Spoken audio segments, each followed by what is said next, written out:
नमस्कार, आप देख रहे हैं JSK न्यूज 24। सच का सामना जोश के साथ। गरीब की बेटियों और जमीन पर दंपतियों की नजर। अलीगढ़ में सांसद चंद्रशेखर बोले, पार्लियामेंट में उठाएंगे मारपीट का मामला। यूपी में नहीं मिल रहा है न्याय। उत्तर प्रदेश में कानून व्यवस्था पूरी तरह से ध्वस्त है। गरीबों पर लगातार अत्याचार हो रहा है। गरीब की बेटियों और जमीन पर दंपतियों की नजर है। सरकार इस पर कोई कार्यवाही नहीं कर रही। ये बात भी आर्मी के चीफ व नगीना सांसद चंद्रशेखर आजाद ने सोमवार को अलीगढ़ में कही। उन्होंने कहा कि वे गरीबों की लड़ाई लड़ेंगे और गरीब की बेटी और जमीनों को सुरक्षित करेंगे। भीम आर्मी ने कहा कि आज भीड़ के रूप में लगातार हमला किया जा रहा है। ये हमला किसी एक पर नहीं बल्कि लोकतंत्र पर हमला है। उन्होंने कहा कि हमारी पार्टी लगातार इसका विरोध करेगी और जरूरत पड़ी तो धरना प्रदर्शन भी करेगी। 4 युवकों से मिलने के लिए आए अलीगढ़ में गोमांस और गो तस्करी के संदेह में पीटे एक युवक की सूचना मिलने पर सांसद चंद्रशेखर अलीगढ़ पहुंचे। यहां उन्होंने मीडिया से बात की और कहा कि आज सरकार ने ऐसे लोगों को खुली छूट दी है जिसके कारण कानून व्यवस्था लगता है ध्वस्त हो गई है। उन्होंने कहा कि वे मीट कारोबारी थे। उन्होंने अपने कागज भी दिखाए। इसके बाद भी उनके साथ बुरी तरह से मारपीट की गई। भीड़ को अगर उनके ऊपर संदेह था तो कानूनी कार्यवाही करते, कोर्ट में उन्हें सजा देता, लेकिन इस तरह से मारपीट करना संविधान पर हमला है। सरकार खुद ऐसा कर रही है। पार्लियामेंट में उठाएंगे लीचिंग का मुद्दा। सांसद चंद्रशेखर ने कहा कि यूपी के अंदर कानून व्यवस्था लगता है ध्वस्त हो गई है। बेटियों पर अत्याचार हो रहा है। गरीबों के साथ मारपीट हो रही है। अलीगढ़ में लीचिंग की कई घटनाएं हो चुकी हैं जिसमें भीड़ के रूप में अपराध किया जाता है। इस मामले को वे संसद में उठाएंगे। अलीगढ़ में पुलिस के सामने भीड़ ने 4 मुस्लिम युवकों की पिटाई जो सिर्फ अपना काम कर रहे थे। ये कानून व्यवस्था की धज्जियां उड़ाने वाला काम है। उनकी पार्टी संसद के अंदर सरकार से इन बातों का जवाब मांगेगी। अगर जरूरत पड़ी तो वे सड़क पर उतरेंगे और आंदोलन करेंगे और लोगों को हर हाल में न्याय दिलाकर रहेंगे। इस मौके पर पूर्व मंत्री चौधरी महेंद्र सिंह, सुनील कुमार चित्तौड़ प्रदेश अध्यक्ष, आजाद समाज पार्टी जिला अध्यक्ष चंद्र प्रकाश मौर्य, हरनाम सिंह प्रधान जी, विपिन चोटिल, मुकेश कुमारी आदि लोग उपस्थित रहे। उत्तर प्रदेश अलीगढ़ से पत्रकार रविंद्र आनंद की रिपोर्ट। लगातार हो रहा है।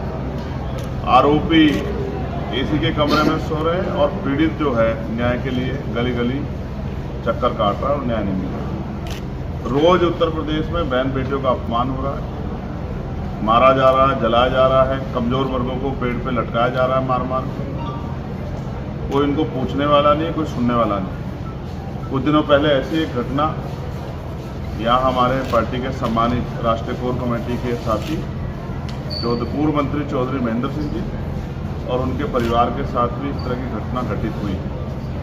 उल्टा किस दबाव में, हालांकि मैं तो ये मानता हूँ कि पुलिस को किसी का दबाव नहीं लेना चाहिए, उनको न्याय संगत काम करना चाहिए। किस दबाव में उल्टा पीड़ित परिवार पर मुकदमा दर्ज कर दिया गया, ये चिंता का विषय था। सीनियर अधिकारियों से हमारी बात हुई। मुझे विश्वास है कि वो बिना किसी दबाव के न्यायपूर्ण कार्य करेंगे और जो झूठे मुकदमे किए गए हैं, चाहे चौधरी महेंद्र सिंह जो है अन्य किसी कार्यकर्ता के खिलाफ, उन मुकदमों को वापस लें, क्योंकि हम अपने कार्यकर्ताओं को अकेला नहीं छोड़ेंगे और ना ही हम इनको किसी तरह का इनके साथ दुर्व्यवहार या किसी तरह की जो है प्रशासन या पुलिस द्वारा कोई इस तरह की कार्रवाई करने की कोशिश की जाएगी तो हम लोग उसका डटकर सामना करेंगे। हम लोग अपनी पार्टी के सभी नेताओं के साथ करेंगे। कल अलीगढ़ में जो हुआ वो भी आपसे छिपा हुआ नहीं।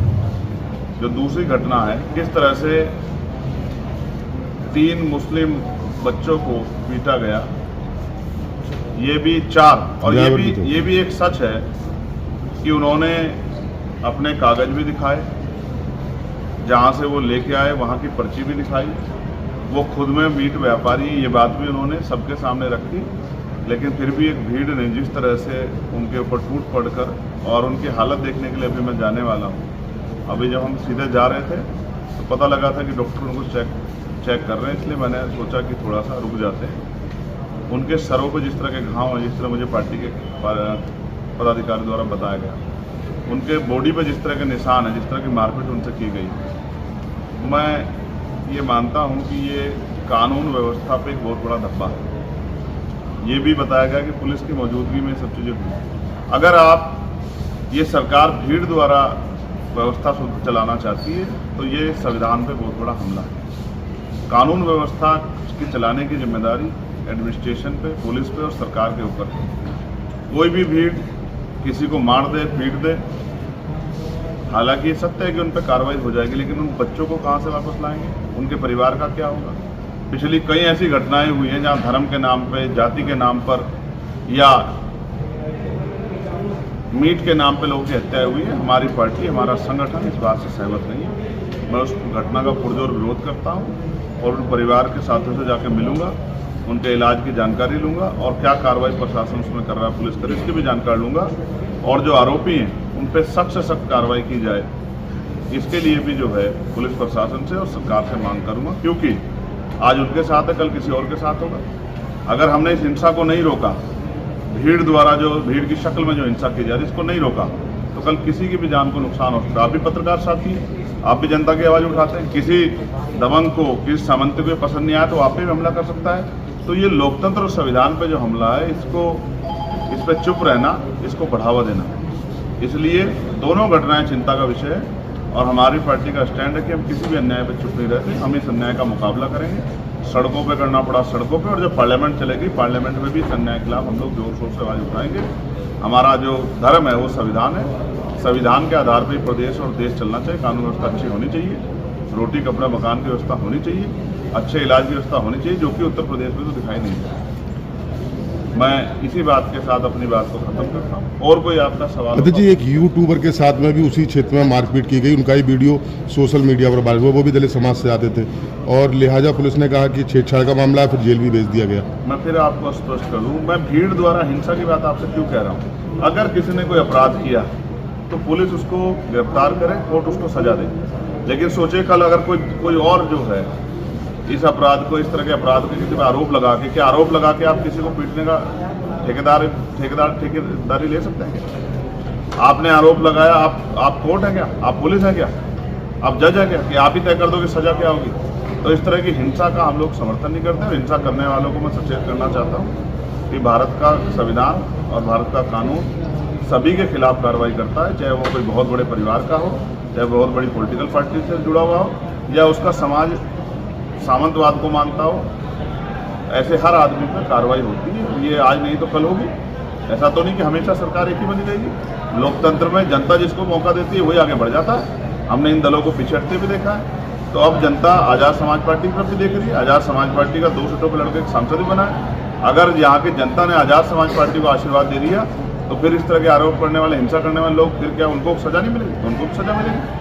हम कानून को मानने वाले लोग हैं, संविधान को मानने वाले लोग हैं, बहन बेटियों का सम्मान करने वाले लोग हैं, ना किसी इस तरह की घटना का समर्थन करते और ना ही इस तरह की मारपीट को, हिंसा को सही मानते हैं। वरना हम पे भी बहुत बड़ा हजूम है। क्या हम लोग इस हजूम को लेकर जवाब नहीं दे सकते? लेकिन मैं जिस व्यवस्था को हम लोग मानते ही नहीं है, उस व्यवस्था पर हम चलें क्यों? हम संविधान को मानते हैं, पुलिस के साथियों के द्वारा ही न्याय कराएंगे, हम कानून के द्वारा ही सजा दिलाने का काम करेंगे और हम अपनी लड़ाई को लड़ेंगे। लेकिन जिस तरह गरीबों की बेटियों पर, गरीबों की ज़मीन पे सामंतियों की निगाह है, ये सोच उनको बदलनी पड़ेगी। ना हम अपनी ज़मीन को जाने देंगे, ना हम अपनी बेटियों के सम्मान से किसी को खेलने देंगे। ये बात सब लोग सामंती समझें।